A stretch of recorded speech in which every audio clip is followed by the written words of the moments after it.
pertempuran tetap terjadi. Grup pertemanan yang seharusnya diisi oleh senandung tawa, senandung sapa, senandung ingat mengingatkan, di tahun-tahun politik ini berubah menjadi pertempuran, peperangan, saling hina, saling caci untuk orang-orang yang mereka tidak kenal, tetapi mereka bela mati-matian.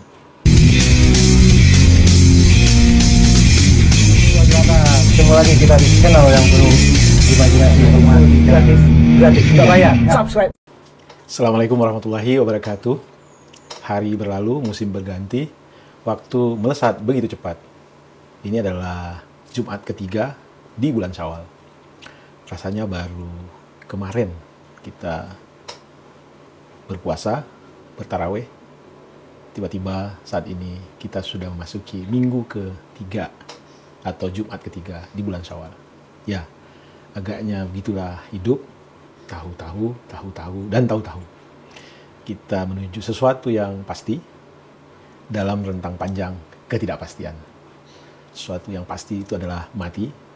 Setiap yang berjamaah pasti mati. Setiap makhluk hidup pasti mati. Dan kita tidak tahu entah besok, lusa, atau kapan apa yang akan menimpa kita. Itulah ketidakpastian. Teman-teman yang berbahagia, ini bulan-bulan politik, pemilu sudah dekat di depan mata, Februari 2014, jadi beberapa bulan lagi, nampaknya mesin politik mulai memanas. Kalau memanasnya seperti memanaskan mesin mobil, start sebelum kita berangkat untuk mengalirkan oli-oli ke titik-titik penting di mesin, tentu itu sesuatu yang harus dilakukan. Tapi tidak begitu dengan memanasnya mesin politik. Ada banyak manuver di sana-sini yang Bang Kica lihat, ya barangkali juga kampungan, keras, dan berbagai macam intrik. Imbasnya, para pelaku tentu saja adalah orang-orang yang bernaung di partai politik, berarti dia politikus, kemudian para pendukungnya, boleh jadi pendukung bayaran, beberapa lembaga survei, atau para buzzer, dan ujungnya adalah para orang-orang biasa yang tidak mengerti, tidak begitu paham politik, tetapi gampang hatinya dibulak-balikkan sehingga menjadi baperan. Nah, Bang Kica ingin sharing, Bang Kica ingin kita berkicau, berceloteh soal orang-orang biasa yang baperan dalam berpolitik. Ini true story. Minggu lalu seorang teman minta ketemuan dengan Bang Kica, dan Bang Kica sudah maklum apa yang menjadi penyebab dia ingin ketemu Bang Kica. Karena 3 hari sebelumnya teman tersebut keluar atau melarikan diri dari grup WA, grup pertemanan di WhatsApp, dan Bang Kica tahu persis pemicunya adalah ketidaknyamanan yang dirasakan oleh teman tersebut karena banyaknya sharing informasi yang diberikan oleh teman lainnya yang kebetulan itu kalau sharing positif menyangkut orang yang bukan menjadi katakanlah preferensi politiknya atau partai yang bukan menjadi preferensi politiknya. Kalau sharing negatif itu menyangkut tokoh yang menjadi idolanya, tokoh yang menjadi preferensi politiknya, atau partai yang menjadi preferensi politiknya. Nah, kebetulan di grup WA tersebut lebih banyak orang yang katakanlah dalam tanda petik berseberangan pilihan dengan teman yang satu ini. Fenomena ini bukan hanya Bang Kica lihat di grup yang kebetulan teman yang mau curhat, yang Bang Kica akan bercerita ini, tetapi juga ada di grup-grup lain. Ada yang pertempuran tetap terjadi, grup pertemanan yang seharusnya diisi oleh senandung tawa, senandung sapa, senandung ingat mengingatkan, di tahun-tahun politik ini berubah menjadi pertempuran, peperangan, saling hina, saling caci untuk orang-orang yang mereka tidak kenal, tetapi mereka bela mati-matian. Nah, kembali ke teman Bang Kica ini, kita ketemu, kita ngopi, lalu tanpa berpanjang-panjang, teman tersebut berkeluh kesah lah soal 2-3 orang teman lainnya yang dia merasa tidak bijak, dia merasa kok bisa bodoh sekali, dia merasa kok bisa-bisanya terpengaruh dengan tokoh yang kebetulan 3 teman tersebut dukung. Padahal kata teman ini dia orang yang mestinya paham bahwa itu bukanlah yang terbaik. Lalu tentu dia mengharapkan respon Bang Kica. Bang Kica menjawab bahwa sejatinya apa yang kamu katakan tersebut juga bisa keluar dari mulut teman tersebut, bahwa kenapa kamu memilih tokoh yang saat ini kamu merasa tokoh tersebut kamu bela, dan caranya adalah dengan memecah atau memutus tali silaturahim kamu di grup pertemanan dengan exit atau keluar dari grup. Ya, tapi kan sebenarnya yang saya dukung ini orangnya begini, begitu segala macam. Sementara yang dia dukung itu bukankah dia adalah ini, itu segala macam gitu. Bang Kica tersenyum saja dan Bang Kica menyatakan bahwa sebenarnya kalau kamu mau objektif, kamu harus nilai dulu informasi tentang yang kamu dukung atau yang kamu tidak nyaman teman-teman kamu mendukung. Berpolitik itu meskinya biasa saja. Berbeda, ya sesuatu yang sunatullah, natural. Orang bijak, Bang Kica mencoba menceramahi teman tersebut. Sekarang kamu pakai baju kaos warna hitam. Aku pakai kemeja warna hijau. Apa ini bermasalah bagi kita? Tentu tidak, kata teman tersebut. Sekarang kamu pesan air mineral. Aku pesan kopi. Apa itu bermasalah? Tentu tidak, kata teman tersebut.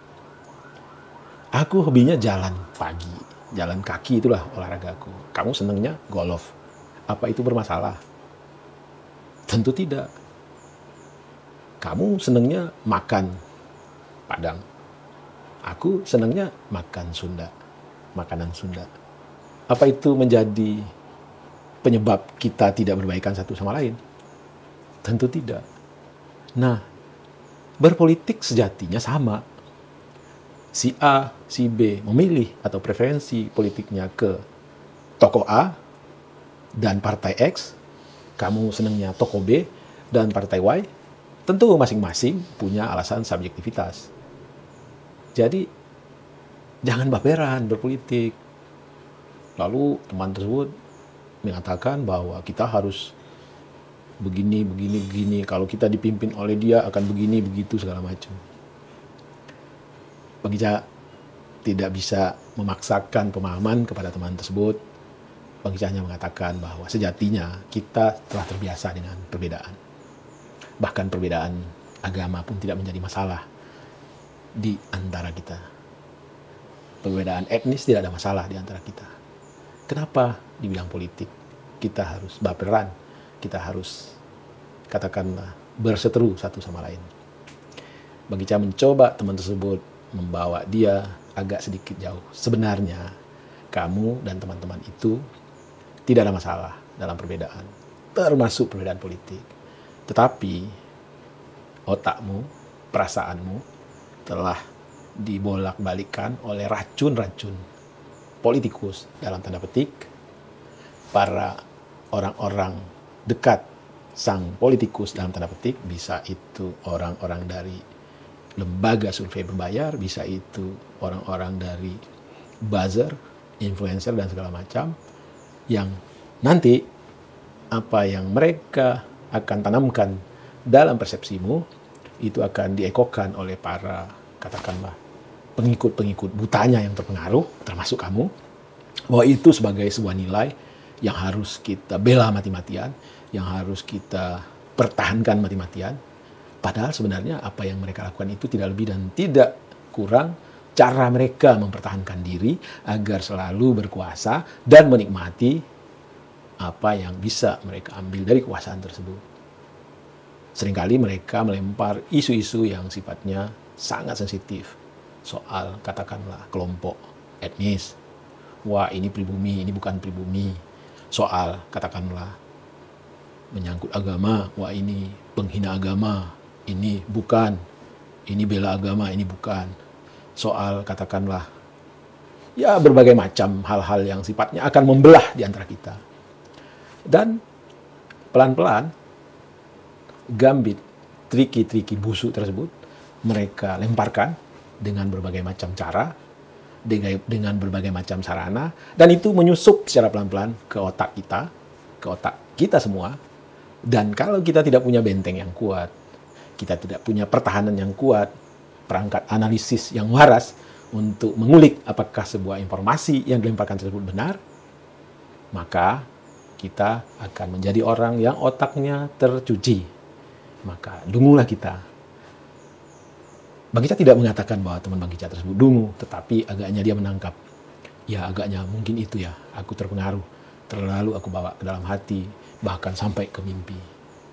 Lalu Bang Kicca mengatakan pada teman tersebut, ya mari sekarang kita waras berpolitik, kita tidak terombang-ambing oleh katakanlah opini yang dibentuk oleh mesin-mesin yang sedang bekerja untuk membutakan kita, agar terjadi pembelahan, agar di antara kita tidak ada lagi ruang untuk mendiskusikan siapa yang mereka dukung, kenapa mereka harus mendukung, siapa yang kita dukung, kenapa kita harus mendukung, sehingga muncullah dialektika. Dengan dialektika, maka akan lahir satu pilihan. Bisa teman yang kamu benci ini pindah pilihannya sama dengan pilihanmu karena kamu berhasil meyakinkan, berdialektika dengan mereka. Bisa juga kamu yang akan pindah pilihan ke sana. Itulah politik yang cerdas.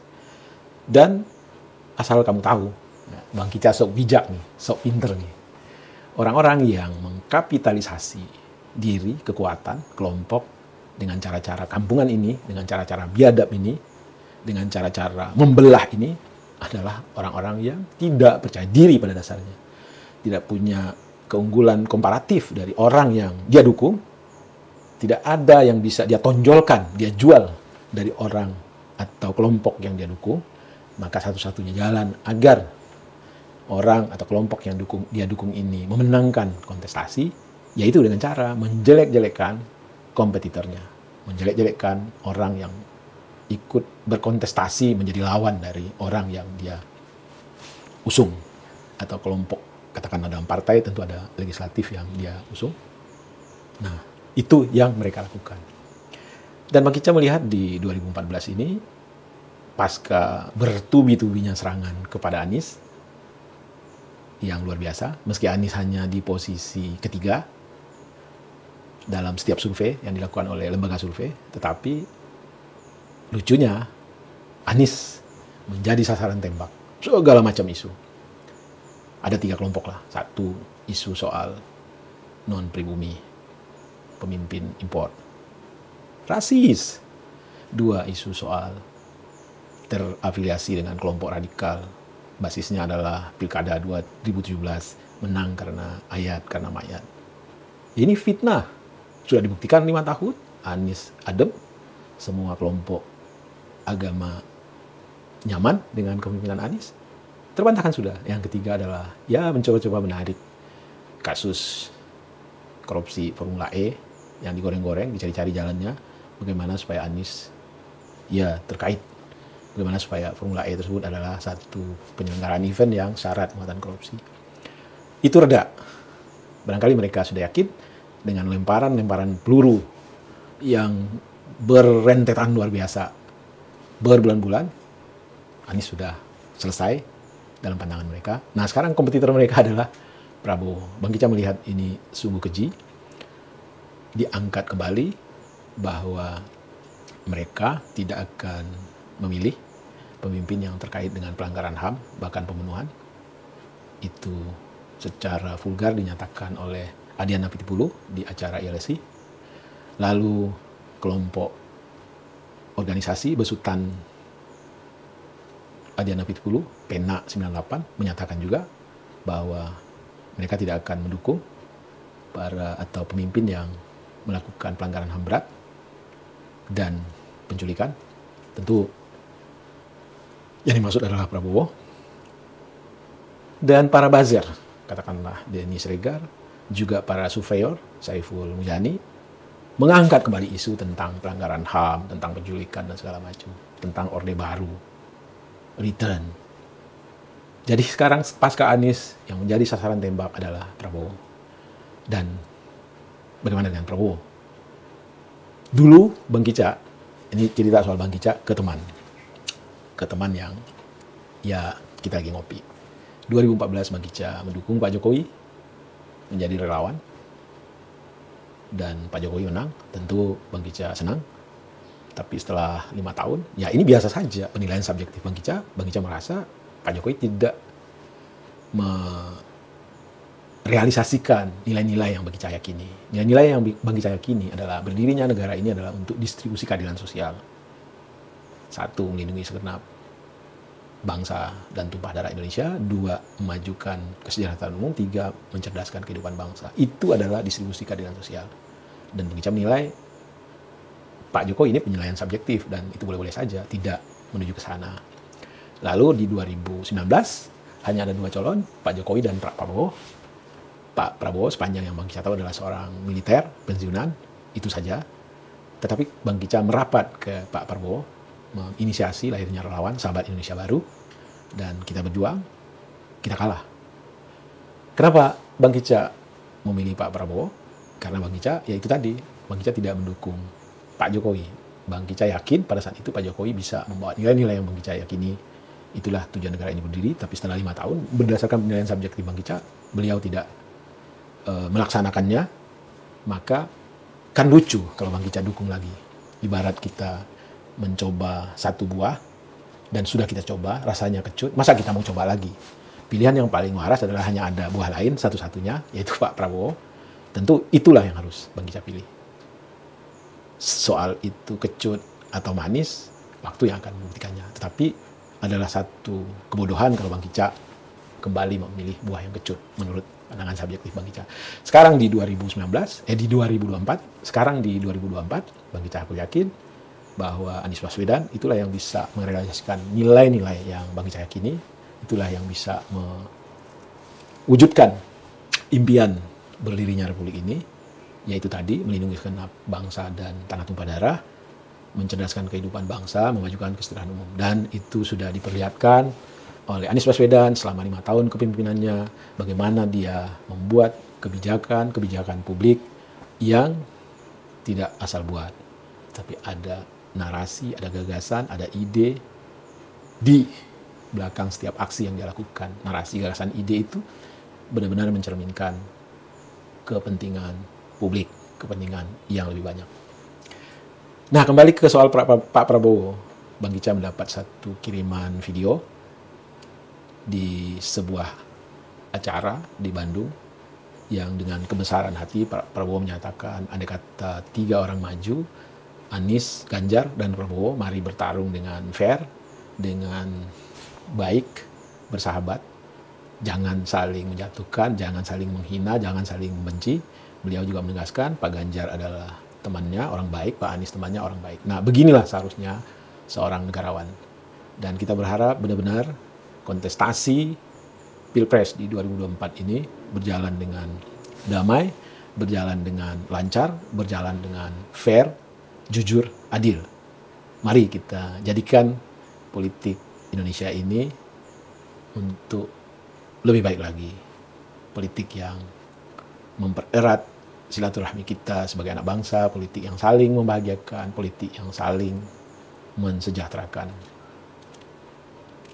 Jangan lagi ada pembusukan, fitnah, keji, intrik-intrik jahat untuk merebut kekuasaan. Tapi berdialektikalah kalian untuk meyakinkan kami, bukan hanya yang akan kami pilih, tapi siapapun para pendukungnya. Mari kita berlomba, berkontestasi dalam bidang, dalam ide dan gagasan. Demikian kicau pendek ini, mudah-mudahan kita semua tercerahkan. Berpolitik itu jangan terlalu baperan, biasa-biasa saja. Kalau mau baperan kepada teman, baperanlah terhadap, katakanlah teman kita senang mengkonsumsi hal-hal yang tidak baik terhadap tubuhnya, marahin dia. Teman kita merokok yang secara saintifik itu tidak baik bagi kesehatan, marahin dia. Itu yang harus kamu lakukan. Tapi kalau soal pilihannya berbeda dengan pilihanmu, biarkan saja. Tidak ada influennya terhadap kehidupan real kalian berdua. Persahabatan kita selaku teman, selaku warga bangsa jauh lebih berharga dari sekedar sebuah kursi kekuasaan yang sedang mereka perebutkan.